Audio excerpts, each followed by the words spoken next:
கோபுரம் chits private limited 12 வருட அனுபவம் 9000க்கும் மேற்பட்ட கஸ்டமர்களின் நம்பிக்கையை பெற்ற முன்னணி சிட் ஃபண்ட் நிறுவனம். மேலும் விவரங்களுக்கு உடனே டவுன்லோட் பண்ணுங்க கோபுரம் சிட்ஸின் கேஷ் ஆப்பை. தமிழக நிதிநிலை அறிக்கை தொடர்பாக நிதித்துறை செயலாளர் உதயச்சந்திரன் செய்தியாளர்களை சந்தித்து பேசி வருகிறார். அனைவருக்கும் என்னுடைய இனிய வணக்கங்கள். இன்று இந்த நிகழ்வில் கலந்து கொண்டிருக்கும் இதழியல் நண்பர்கள் அத்தனை பேருக்கும் என்னுடைய நிதித்துறையின் சார்பாக என்னுடைய நன்றி.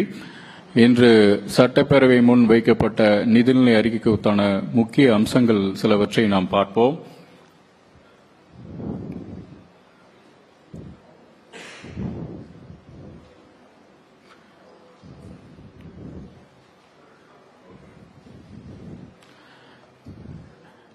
இது பணவீக்கம் குறித்தான அம்சம். தேசிய அளவில் பணவீக்கம் எப்படி இருக்கிறது, தமிழ்நாட்டில் எப்படி இருக்கிறது என்று பார்த்தால், தேசிய சராசரியை விட தமிழ்நாட்டில் பணவீக்கம் கட்டுக்குள் இருக்கின்றது என்பது குறித்தான ஒரு அம்சம். நம்முடைய பொருளாதாரம் எப்படி செயல்படுகிறது, பொருளாதார வளர்ச்சி எப்படி முக்கியமோ அதே போல பணவீக்கமும் முக்கியம். ஏனெனில் பணவீக்கம் என்பது ஏழைகளின் மீதான மறைமுக வரி என்று பொருளாதார வல்லுநர்கள் அடிக்கடி குறிப்பிடுவார்கள். பணவீக்கத்தை கட்டுப்படுத்துவதும் ஒரு அரசினுடைய கடமை. அந்த வகையில் சிறப்பாக தமிழ்நாடு அரசு செயல்பட்டிருக்கிறது என்பது குறித்தானது. அடுத்து கேபிட்டல் எக்ஸ்பெண்டிச்சர், நம்முடைய செலவுகள், மூலதன செலவுகள் என்று சொல்லக்கூடிய வகையில் நம்முடைய நிதி கட்டுமானத்திற்கும் கட்டமைப்புகளுக்கும் எப்படி செயல்படுத்தப்படுகிறது, செலவிடப்படுகிறது என்பது குறித்தான ஒரு செய்தி தொடர்ச்சியாக நாம் அதிக செய்துள்ளோம். அதுவும் குறிப்பாக 24-25 ஆண்டு 47,000 கோடி அளவில் நாம் கட்டமைப்புகளுக்காக செலவிடம் செய்ய போகின்றோம். இது மிக முக்கியமானது. குறிப்பாக சென்னை மெட்ரோ ரயில் திட்டத்திற்காகவும் இதில் அதிகம் செலவிடுவதற்கு வாய்ப்புகள் உண்டு. அடுத்து இது நிதி பற்றாக்குறை. நிதி பற்றாக்குறை 3.5% இருக்க வேண்டும் என்று நம்முடைய நிதி பொறுப்புடைமை சட்டம் சொல்கிறது. அதேபோல நிதிக்குழுவும் சொல்கிறது. அந்த வரம்பிற்குள் நாம் இருக்கிறோம். அதே நேரம் ஒன்றிய அரசினுடைய அந்த நிதி பற்றாக்குறையும் இதையும் ஒப்பிட்டு பார்த்து நாம் தெரிந்து கொள்வதற்காக இந்த செய்தி. அடுத்து டெட் டு ஜிடிபி, இதுவும் அதே போல மொத்த பொருளாதாரத்தினுடைய அளவு, அதில் கடன் எவ்வளவு என்று அதை பார்த்தால் நிதிக்குழு 15வது நிதிக்குழு அனைத்து மாநிலங்களுக்கும் பரிந்துரைப்பது every state shall have the gliding path to reduce the debt sustainability என்று சொல்வார்கள். உடனடியாக அதை மாற்றாமல் கிளைடிங் பாத் என்று சொல்லக்கூடிய அளவில் சரிவு நோக்கி படிப்படியாக குறைக்க வேண்டும் என்று, அந்த வகையில் படிப்படியாக நாம் குறைத்துக் கொண்டிருக்கிறோம் என்பது ஒரு முக்கியமான ஒரு செய்தி. அடுத்து இது நம்முடைய வரி வருவாய் கொடுத்தது. அனைவருக்குமே தெரியும். நிதிநிலை அறிக்கையிலும் நிதியமைச்சர் அவர்கள் மிக விளக்கமாக எடுத்துச் சொன்னார்.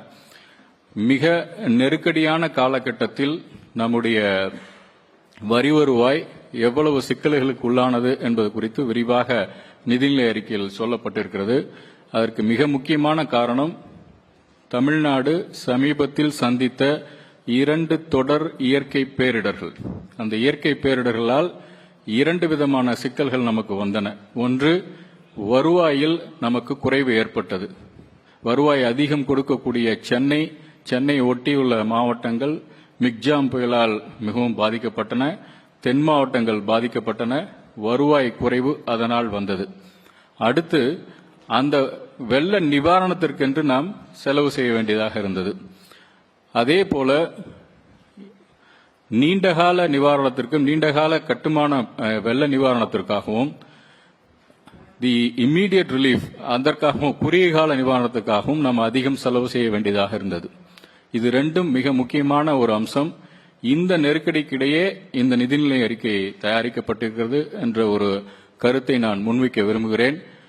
அப்படி இருந்தாலும் நம்முடைய பொருளாதாரம், தமிழ்நாட்டினுடைய பொருளாதாரம் எப்படி இருக்கிறது என்று பார்க்கும் பொழுது மிகவும் ஆரோக்கியகரமாகவே இருக்கிறது என்பது எங்களுடைய அனுமானம்.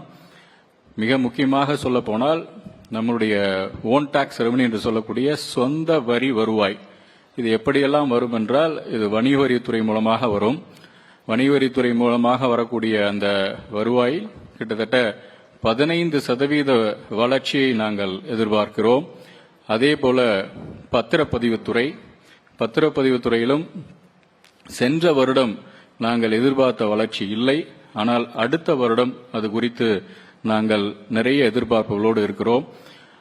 அதே போல மற்ற வரி வருவாய்களும், இந்த வரி வருவாயை பொறுத்தவரையில் அடுத்த வருடம் நாங்கள் 1,95,00,000 கோடி அளவிற்கு நாங்கள் எதிர்பார்க்கிறோம். இதில் மிக முக்கியமான அம்சம், ஏன் இதை நாங்கள் அதிகம் எதிர்பார்க்கிறோம், வரும் என்று நம்புகிறோம் என்றால், நிறைய சீர்திருத்தங்களை நாங்கள் செய்திருக்கிறோம். சீர்திருத்தங்கள் என்று சொல்லும் பொழுது இந்த நிதிநிலை அறிக்கையில் மாண்புமிகு நிதியமைச்சர் அவர்கள் விளக்கமாக குறிப்பிட்டு சொன்னார். வணிக வரித்துறையை பொறுத்தவரையில் ஐஐடி ஹைதராபாத் அந்த நிறுவனத்தோடு புரிந்துணர்வு ஒப்பந்தம் செய்து கொண்டு டேட்டா அனலிட்டிக்ஸ் விங் ஒன்று ஏற்படுத்தியிருக்கிறோம். வரி ஏய்ப்பை தடுப்பதற்காகவும் நிகழ்நேரத்தில் செய்திகளை பரிமாறிக்கொண்டு அதற்கேற்ப அவர்களுடைய வரி வசூலை திரட்டுவதை அவர்கள் கண்காணிப்பதற்காகவும் ஒன்று ஏற்பாடு செய்யப்பட்டிருக்கிறது. கொண்டு அதற்கேற்ப அவர்களுடைய வரி வசூலை திரட்டுவதை அவர்கள் கண்காணிப்பதற்காகவும் ஒன்று ஏற்பாடு செய்யப்பட்டிருக்கிறது. அது சென்ற வருடத்தின் கடைசி காலாண்டில்தான் அதை நாங்கள் எடுத்து வந்தோம். அதேபோல பத்திரப்பதிவுத் துறையிலும் நிறைய மாற்றங்கள் ஏற்பட்டு கொண்டிருக்கின்றன. அதுவும் சென்ற அரையாண்டில் இருந்துதான் அதனுடைய முன்னேற்றங்கள் வந்திருக்கின்றன. நாங்கள் எடுத்துக்கொண்ட முயற்சிகள் அத்தனையும் 12 மாதங்களுக்கு பலனளிக்கப் போவது அடுத்த நிதியாண்டில். ஆகவே நாங்கள் நம்பிக்கையோடு இருக்கிறோம். தமிழ்நாட்டின் பொருளாதாரம் சிறப்பாக இருக்கிறது. அதனால் கிடைக்கக்கூடிய திரட்டப்படக்கூடிய வரி வருவாய் நிச்சயம் இந்த குறிப்பிட்ட இலக்கை நாங்கள் அடைய முடியும் என்ற நம்பிக்கை எங்களுக்கு இருக்கிறது. அடுத்து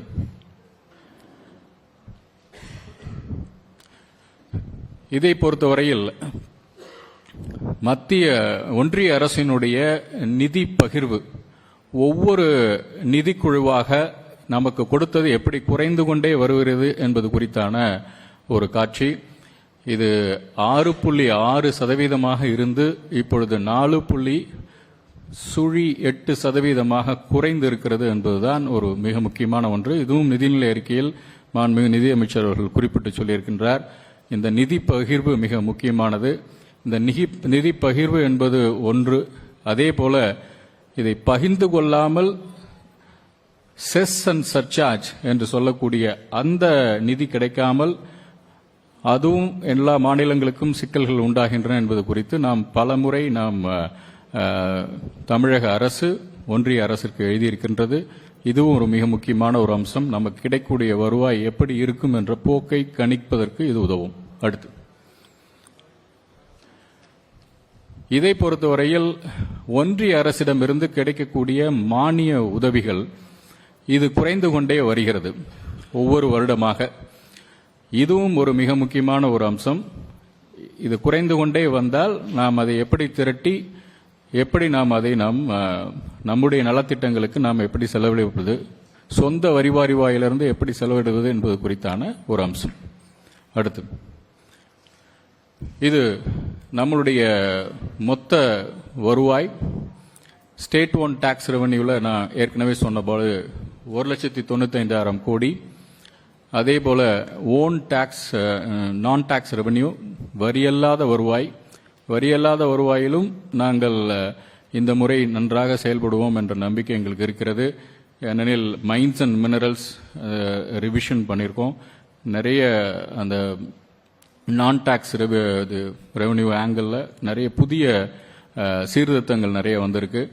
அதே போல நிறைய சேமிப்பு நிதிகள் இருந்து முக்கியமாக நாங்கள் எடுத்துட்டு வந்திருக்கோம். அது ஒரு முக்கியமான ஒரு அம்சம். ஷேர் இன் சென்ட்ரல் டாக்ஸஸ் சென்ற திருத்திய மதிப்பீடுகளில் நாங்கள் போன பட்ஜெட் எஸ்டிமேட்ஸை விட கொஞ்சம் அதிகமாக கொடுத்துருக்கோம். அதே போல இப்பயும் அதிகமாக வந்திருக்கு. காரணம் என்னவென்றால் ஜிஎஸ்டியினால் நாடு முழுவதும் நிறைய வரிகள் வந்துட்டு இருக்கு. நிறைய வரி வசூல் நடந்து கொண்டிருக்கிறது. அதன் மூலமாக நிதிக்குழுவின் பரிந்துரையின்படி ஒன்றிய அரசு தமிழக அரசிற்கு கொடுக்கும்படிய நிதி பகிர்வு அதிகமாகிறது. நாடெங்கும் இது அதிகரித்துக் கொண்டிருக்கிறது. அதனால் ஷேர் இன் சென்ட்ரல் டாக்ஸஸ் கொஞ்சம் அதிகமாயிருக்கு. டோட்டல் ரெவன்யூ ரிசிப்ட்ஸ் அதுதான். அடுத்து ஓன் டாக்ஸ் ரெவன்யூ, நான் சொன்ன மாதிரி வணிக வரித்துறையில் எவ்வளவு வருகிற போகிறது, motor vehicle tax, stamps and registration. வணிக வரித்துறையில் எங்களுக்கு கிடைக்கக்கூடிய செய்திகள், நாங்கள் மிக கவனமாக வரி வருவாய் எந்தெந்த துறையில் வருகிறதோ அவற்றையெல்லாம் முழுமையாக உடனுக்குடன் கண்காணித்துக் கொண்டிருக்கிறோம். நிதித்துறையும் வணிக வரித்துறையும் மற்ற துறைகளோடு இணைந்து இந்த கண்காணிப்பை செய்து கொண்டிருக்கிறோம். நான் ஏற்கனவே சொன்னதை போல நிறைய தொழில்நுட்ப வசதிகளை பயன்படுத்தி வரி ஏய்ப்பை தடுத்து வரியை திரட்டுவதற்கான முயற்சிகளை மிகவும் கவனமாக நாங்கள் கையாண்டு வருகிறோம். அதுபடி பார்த்தால் 15% வளர்ச்சி நிச்சயமாக வணிக வரித்துறையில் இருக்கும் என்று நம்புகிறோம். ஸ்டாம்ப்ஸ் அண்ட் ரெஜிஸ்ட்ரேஷன் சென்ற முறை குறைந்தது, ஆனால் இந்த முறை அது எங்களுக்கு நல்ல வாய்ப்பை தரும் என்று நம்புகிறோம். என்னால் எடுக்கப்பட்ட சீர்திருத்தங்களும் முயற்சிகளும் அடுத்த 12 முழு மாதங்களுக்கு எங்களுக்கு நல்ல பயனை தரும் என்று நம்புகிறோம். அது மோட்டார் வெஹிக்கிள் டாக்ஸும் மோட்டார் வாகனங்களுக்கான வரி உயர்வும் சமீபத்தில் செய்யப்பட்டன. அதிலும் நல்ல முன்னேற்றம் இருக்கிறது. பொருளியல் வல்லுநர்கள் அடிக்கடி குறிப்பிடுவதைப் போல ஒரு காலாண்டில் மோட்டார் வாகனங்களுடைய விற்பனை அதிகம் என்றால் அடுத்த காலாண்டில் வரி வருவாய் அதிகமாக இருக்கும் என்று பல நேரம் குறிப்பிடுவது உண்டு. தமிழகத்தை பொறுத்தவரையில் மோட்டார் வாகனங்களுடைய விற்பனை மிகவும் திருப்திகரமாக இருக்கிறது. அதுவும் குறிப்பாக சொல்ல வேண்டுமென்றால் 2 சக்கர வாகனங்களை விட 4 சக்கர வாகனங்களுடைய விற்பனை சற்று அதிகரித்துள்ளது. லக்ஸுரி செக்மெண்ட்லையும் அதிகரித்துள்ளது. ஆகவே அது குறித்து நாங்கள் மிகவும் நம்பிக்கையோடு இருக்கின்றோம். வரி வருவாயை நாங்கள் திரட்டுவதற்கான அனைத்து முயற்சிகளையும் தொழில்நுட்பத்தின் துணையோடு நாங்கள் எடுத்து சென்று கொண்டிருக்கிறோம். வரி ஏய்ப்பை தடுப்பதிலும் நாங்கள் முழு மூச்சாக ஈடுபட்டுக் கொண்டிருக்கிறோம். நிதித்துறையின் சார்பாக அனைத்து துறைகளோடும் கலந்து ஆலோசித்து ஒருங்கிணைந்த முயற்சிகளை நாங்கள் எடுத்துக் கொண்டிருக்கிறோம். நம்பிக்கையின் உச்சத்தில் இருக்கிறோம். அடுத்து முத்திரை திட்டங்கள் அநேகமாக நீங்கள் கவனித்திருக்கக்கூடும். குடிசையில்லா தமிழ்நாடு என்று கலைஞரின் கனவு இல்லம் என்ற திட்டம் நம்முடைய ஊரக பகுதிகளில் எடுத்த கணக்கெடுப்பின்படி 8 லட்சம் மக்கள் குடும்பங்கள் இன்னும் குடிசையில் வாழ்ந்து கொண்டிருப்பதாக எங்களுக்கு தெரிய வந்தன. அடுத்த 7 ஆண்டுகளில் 8 லட்சம் வீடுகள். இதில் மிக முக்கியமான அம்சம், ஏற்கனவே இருந்த திட்டங்கள் எல்லாம் ஒரு வீடு 2.25 லட்சம் அளவில்தான், யூனிட் காஸ்ட் என்ற அளவில்தான் கட்டப்பட்டுக் கொண்டிருக்கும். அது மிகவும் சிக்கலை உண்டாக்கி கொண்டிருந்தன பயனாளிகள் மத்தியில். அவர்கள் இன்னும் கடன் வாங்கி திட்டங்களை முடிக்க முடியாமல் இது 3.5 லட்சம் என்ற உயர் அளவை நிர்ணயித்து இந்த திட்டம் வந்திருக்கிறது. இதோடு கூட ஆளுநர் உரையில் மாண்புமிகு முதலமைச்சர் அவர்கள் குறிப்பிட்டது, ஏற்கனவே கட்டிய வீடுகள் சீரமைக்கப்பட வேண்டும் என்று பார்த்தால் 2.5 லட்சம் வீடுகள் அதுபோல சீரமைக்க வேண்டும். 2001ஆம் ஆண்டிற்கு முன் கட்டப்பட்ட வீடுகள், 1985ஆம் ஆண்டிலிருந்து கட்டப்பட்ட ஓட்டு வீடுகள், சாய்தள கான்கிரீட் வீடுகள், மற்ற வீடுகள் அத்தனையும் இத்தனை வருடத்தில் பராமரிப்பின்றி இருந்தால் பராமரிக்க முடியாமல் வாழ்ந்து கொண்டிருக்கும் ஏழை குடும்பங்களுக்கு நாம் உதவி செய்ய வேண்டும் என்பதற்காக ஒரு வீட்டிற்கு 2 லட்சம் ரூபாய் வரை அந்த சீரமைப்பதற்காக அந்த திட்டம் அறிமுகப்படுத்தப்பட்டிருக்கிறது. அதை மாண்புமிகு முதலமைச்சர் அவர்கள் ஆளுநர் உரைக்கு நன்றி தெரிவிக்கும் தீர்மானத்தின் போது அவர் தெரிவித்தார். இதற்காக 2 ஆண்டுகளில் 2000 கோடி செலவிடப்படும். வறுமை ஒழிப்பு என்பது இருக்கக்கூடிய திட்டங்களை ஒருங்கிணைத்து தேவைப்படும் நபர்களுக்கு கொண்டு போய் சேர்க்கக்கூடிய திட்டம். இந்தியாவிலேயே 2ஆவதாக, கேரளாவுக்கு அடுத்தபடியாக வறுமை கோட்டிற்கு கீழ், வறுமை கோடு என்று சொல்லும்போது பன்முக வறுமை குறியீடு, மல்டி டைமென்ஷனல் பாவர்ட்டி இண்டெக்ஸ் என்று நிதி ஆயோக் சொல்லக்கூடிய கருத்து கணிப்பின்படி, அவர்களுடைய கணிப்பின்படி தமிழ்நாட்டில் 2.2% மக்கள் பன்முக வறுமை குறியீட்டின் கீழ் வாழ்ந்து கொண்டிருக்கின்றார்கள் என்று குறிப்பிடுகிறார்கள். 2,20,00,000 குடும்பங்கள் சராசரியாக இருக்கும் என்று எடுத்துக்கொண்டால் 5 லட்சம் குடும்பங்கள் அதுபோல வறுமை கோட்டிற்கு கீழே இருப்பதற்கான வாய்ப்புகள் உண்டு. அவர்களையெல்லாம் கண்டறிந்து அவர்களுக்கு தேவையான அத்தனை வசதிகளையும் குடும்பத்தில் உள்ள அனைவருக்கும் கொடுப்பதற்காக அந்த திட்டம். தமிழ் புதல்வன் என்ற திட்டம், புதுமை பெண் திட்டம் பெற்ற வெற்றி அனைவரும் அறிந்தது. அந்த திட்டம் வந்ததற்கு பிறகு படித்த மாணவர்களுக்கு அவருடைய உயர்கல்வி தொடர்வதற்காக தமிழ் புதல்வன் என்ற திட்டத்தின் கீழ் மாதம் 1000 ரூபாய் வழங்கும் என்ற திட்டம் அறிவிக்கப்பட்டிருக்கிறது.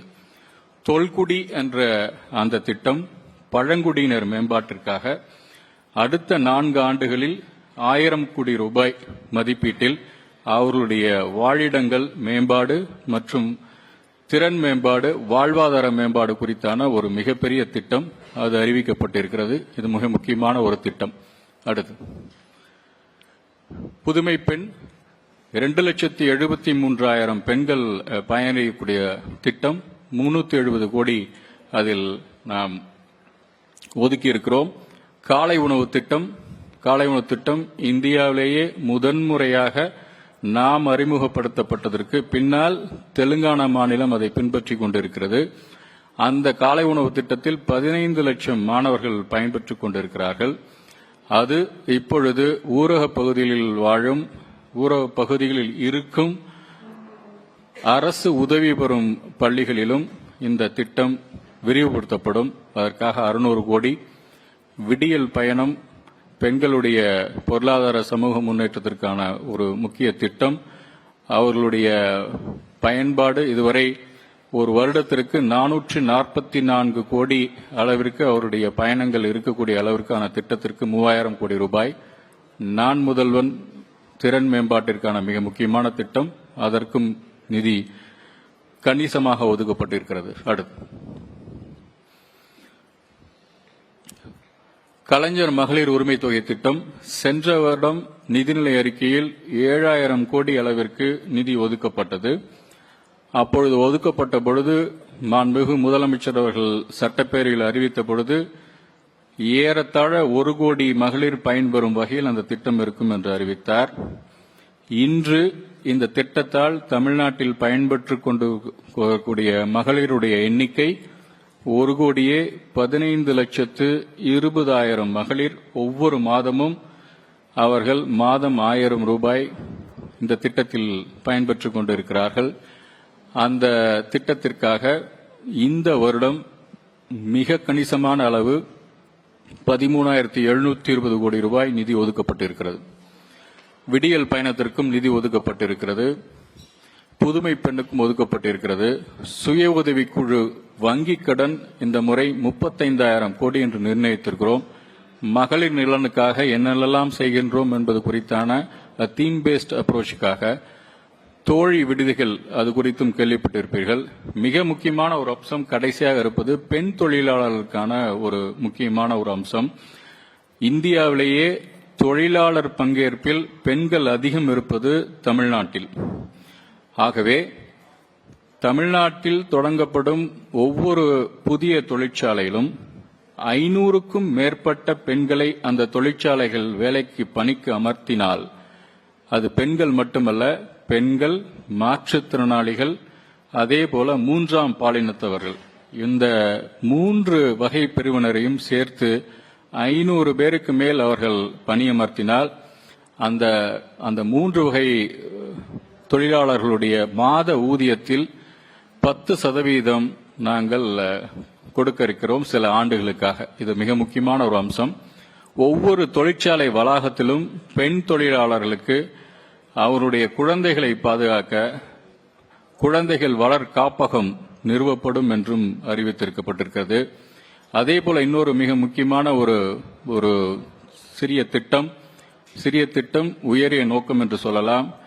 பணிபுரியும் பெண்கள் திருமணம் அல்லது உயர்கல்வி ஏதேனும் ஒரு காரணத்தினால் அவருடைய பணியிலிருந்து இடைநிற்க நேரிட்டு மீண்டும் பணி செய்ய வேண்டும் என்று சொன்னால் சில வருடங்கள் கழித்து, அல்லது உயர்கல்வி ஏதேனும் ஒரு காரணத்தினால் அவருடைய பணியிலிருந்து இடைநிற்க நேரிட்டு மீண்டும் பணி செய்ய வேண்டும் என்று சொன்னால் சில வருடங்கள் கழித்து அவர்களுக்கு திறன் மேம்பாடு செய்ய வேண்டும் என்றால் அதற்கும் நாங்கள் இந்த திட்டத்தை அறிமுகப்படுத்தியிருக்கிறோம். ஆகவே மகளிர் நலன் காக்க பல மிக முக்கியமான திட்டங்கள் இந்த ஏற்கனவே நடைமுறைப்படுத்தி வருகிறோம். புதிய திட்டங்களும் இங்கு அறிமுகப்படுத்தப்பட்டிருக்கின்றன. அடுத்து இந்த ஒரு மிக முக்கியமான ஒரு அம்சத்தை நண்பர்கள் கவனிக்க வேண்டும் என்று நான் கருதுகிறேன். அரசு பள்ளி மாணவர்களுக்கு இந்த நிதிநிலை அறிக்கை மிகவும் முக்கியத்துவம் கொடுத்திருக்கிறது. 7.5% உள் இடஒதுக்கீடு மூலமாக 10,000க்கும் மேற்பட்ட மாணவர்கள் மருத்துவம், பொறியியல் உள்ளிட்ட தொழிற்படிப்புகளில் படித்து வருகிறார்கள். அவர்களுடைய கல்வி கட்டணம் அனைத்தும், கல்வி கட்டணம், உணவு மற்றும் அனைத்து கட்டணங்களையும் அரசே ஏற்றுக்கொள்கிறது. இதற்காக மட்டும் வருடத்திற்கு நாம் 511 கோடி நாம் நிதி ஒதுக்கி நாம் செலவு செய்து கொண்டிருக்கிறோம். புதுமை பெண் திட்டம் ஏற்கனவே நாம் குறிப்பிட்டது. அரசு பள்ளியில் படிக்கும் மாணவிகள் உயர்கல்விக்காக. தமிழ் புதவன் இன்று அறிமுகப்படுத்தப்பட்ட திட்டம் அதற்கும். இதையும் தாண்டி ஒரு கட்டம், அரசு பள்ளி மாணவர்கள் வெளிநாடுகளில் புகழ்பெற்ற பல்கலைக்கழகங்களில் படிக்க முற்பட்டால் அவர்களுக்கான உதவித்தொகை வழங்கும் திட்டம் அறிவிக்கப்பட்டிருக்கிறது. அதற்கான வழிகாட்டி நெறிமுறைகள் விரைவில் நம்மால் வெளியிடப்படும். அடுத்து கல்விக்காக சொன்னது போல 1000 கோடியில் புதிய வகுப்பறைகள், அதே போல திறன்மிகு வகுப்பறைகள் 15,000 ஸ்மார்ட் கிளாஸ் ரூம்ஸ், இதற்காக 300 கோடி மதிப்பீட்டில் இந்த ஆண்டு மேற்கொள்ளப்படும். புதிய தொழிற்பயிற்சி நிறுவனங்கள், ஏற்கனவே சொன்னது போல தொழிற்பயிற்சி நிறுவனங்கள் ITIs தமிழ்நாட்டில் மிகச்சிறப்பாக இயங்கி வருகின்றன. அவை இண்டஸ்ட்ரி 4.0 ஸ்டாண்டர்டில் போன்ற சென்ற வருடமே அது தரம் உயர்த்தப்பட்டது. உங்களுக்கெல்லாம் நான் சொல்ல விரும்புவது, அந்த ITIயில் அரசு நடத்தும் அந்த தொழிற்பயிற்சி நிலையங்களில் சேர்க்கை விகிதம் 95% மேல் இருக்கின்றன. படித்து முடித்த மாணவர்களுடைய வேலை வாய்ப்புக்கு 90% வேலை வாய்ப்பு கிடைத்துக் கொண்டிருக்கிறது. ஆகவே புதிதாக நாம் 10 இடங்களில் அரசின தொழிற்பயிற்சி நிலையங்களை ஏற்படுத்தியிருக்கிறோம். 10 இடங்களும் தேர்ந்தெடுத்து மாநிலத்தின் அல்லது குறிப்பிட்ட மாவட்டத்தின் மிகவும் பிற்படுத்தப்பட்ட பகுதிகளில் அந்த குறிப்பாக அந்த ITIகள் ஏற்படுத்தப்பட்டிருக்கின்றன. அவற்றில் ஒன்று சமீபத்தில் தூத்துக்குடியில் மிகவும் பாதிப்புக்குள்ளான ஏரல் பகுதி, அங்கு ஒரு ITI நிர்ணயிக்கப்படுகிறது. அல்லது நாமக்கல்லில் எடுத்துக்கொண்டால் சேந்தமங்கலம், அதுவும் பிற்படுத்தப்பட்ட பகுதி. வேப்பூர், குஜிலியம்பாறை, திண்டுக்கல் ஆகிய அனைத்து பகுதிகளுமே பார்த்து தேர்ந்தெடுக்கப்பட்டு மாண்புமிகு முதல்வர் அவர்கள் கொடுத்த அந்த பட்டியலில் இடம்பெற்றிருக்கக்கூடிய அத்தனை இடங்களுமே பிற்படுத்தப்பட்ட பகுதிகளில் இருக்கக்கூடிய மாணவர்களின் நலனுக்காக, அதே நேரம் நல்ல வேலைவாய்ப்பு வருவதற்கு வாய்ப்புண்டு. தமிழ் புதல்வன் பற்றி ஏற்கனவே பேசியிருக்கோம். போட்டித் தேர்வு பயிற்சியும் மிக முக்கியமான ஒன்று. சென்ற முறை நாம் நிதிநிலை அறிக்கையில் அறிவித்தது போல IAS, IPS போன்ற UPSC தேர்வுகளில் தமிழ்நாட்டில் இருந்து தேர்வாகக்கூடிய மாணவர்களுடைய எண்ணிக்கை சற்று குறைவாக இருப்பதால் அவர்களுக்கு பயிற்சி அளிக்கும் நோக்கில் மாதம் 7,500 ரூபாய் தேர்ந்தெடுக்கப்பட்ட 1000 மாணவர்களுக்கு நாம் கொடுப்பதற்காக சொல்லியிருந்தோம். முதல் நிலை தேர்வில் வெற்றி பெற்றவர்களுக்கு, முதன்மை தேர்வில் பங்கு பெறுபவர்களுக்கு 25,000 ரூபாய் கொடுப்பதாக ஒரு திட்டத்தை அறிவித்து அது ஒரு வருடம் நடைமுறைப்படுத்தப்பட்டிருக்கிறது. இன்னொரு மிக முக்கியமான ஒரு கவலையை நாம் அனைவரும் பகிர்ந்து கொண்டிருக்கிறோம். ஒன்றிய அரசு அலுவலகங்களில் தமிழக இளைஞர்களுடைய பங்கேற்பு குறைவாக இருக்கின்றது என்று பலரும் நாம் கவலை தெரிவித்துக் கொண்டிருக்கிறோம். அது அநேகமாக staff selection commission, railway recruitment board, அதே போல பேங்கிங். இதற்காகவும் சென்ற வருடம் நாங்கள் ஒரு போட்டித் தேர்வு, ஒரு பயிற்சி முறையை நாங்கள் ஆரம்பித்தோம். அந்த அனுபவத்தின் அடிப்படையில் இந்த முறை 1000 இளைஞர்களை தேர்ந்தெடுத்து 6 மாத காலம் உண்டு உறைவிட பயிற்சி. அப்படி செய்தால் அதில் வெற்றி பெற முடியும். நல்ல பயிற்சியாளர்களை கொண்டு, தலை சிறந்த பயிற்சியாளர்களை கொண்டு அந்த பயிற்சியை கொடுக்கும் பொழுதுதான் நாம் எதிர்பார்க்கும் வெற்றி கிடைக்கும் என்ற நம்பிக்கையில் இந்த திட்டத்தை அறிவித்திருக்கிறோம். அதற்கான வாய்ப்பு. கல்வி கடன் 1 லட்சம் மாணவர்களுக்கு இந்த முறை, இந்த நிதியாண்டில் கல்வி கடன் கொடுக்க வேண்டும் என்று இலக்கு நிர்ணயித்திருக்கிறோம். ஏற்கனவே மிக முக்கியமாக நிதிநிலை அறிக்கையில் நிதி மேலாண்மை என்ற தலைப்பின் கீழ் வரக்கூடிய முதல் பத்தியில் கடன் பொருளாதாரம் பற்றி ஒரு பத்தி வரும். அதில் மொத்த தமிழ்நாட்டில் அகில இந்திய அளவில் கிரெடிட் டெபாசிட் ரேஷியோ அதிகம் இருக்கக்கூடிய முன்னணி மாநிலங்களில் ஒன்று தமிழகம். டெபாசிட் நிதித்துறை செயலாளர் உதயச்சந்திரனின் செய்தியாளர் சந்திப்பை பார்த்தோம். பணவீக்கம் தேசிய சராசரியை விட தமிழ்நாட்டில் கட்டுக்குள் உள்ளது என்று தெரிவித்தார். வெள்ளச்சேதம் நிவாரணம் ஆகிய நெருக்கடிகளுக்கு மத்தியிலும் தமிழ்நாட்டில் நிதிநிலை சிறப்பாகவே உள்ளது என்றும் தெரிவித்திருக்கிறார். சீர்திருத்தங்கள் நிறைய செய்திருக்கிறோம், எதிர்பார்த்த இலக்கை அடைவோம் என்ற நம்பிக்கை உள்ளதாக அவர் தெரிவித்தார். பட்ஜெட்டின் முக்கிய அம்சங்கள் என்னென்ன, முத்திரை திட்டங்கள் என்னென்ன என்று அவர் விரிவாக பட்டியலிட்டு விளக்கியிருக்கிறார். அவர் பேட்டியின் சாராம்சத்தை நாம் செய்தி வடிவில் பின்னர் பார்க்கலாம். கோபுரம் சிட்ஸ் பிரைவேட் லிமிடெட் 12 வருட அனுபவம், 9000த்திற்கும் மேற்பட்ட கஸ்டமர்களின் நம்பிக்கையை பெற்ற முன்னணி சிட் ஃபண்ட் நிறுவனம். மேலும் விவரங்களுக்கு உடனே டவுன்லோட் பண்ணுங்க கோபுரம் சிட்ஸின் ஆஷ் கேஷ் ஆப்பை.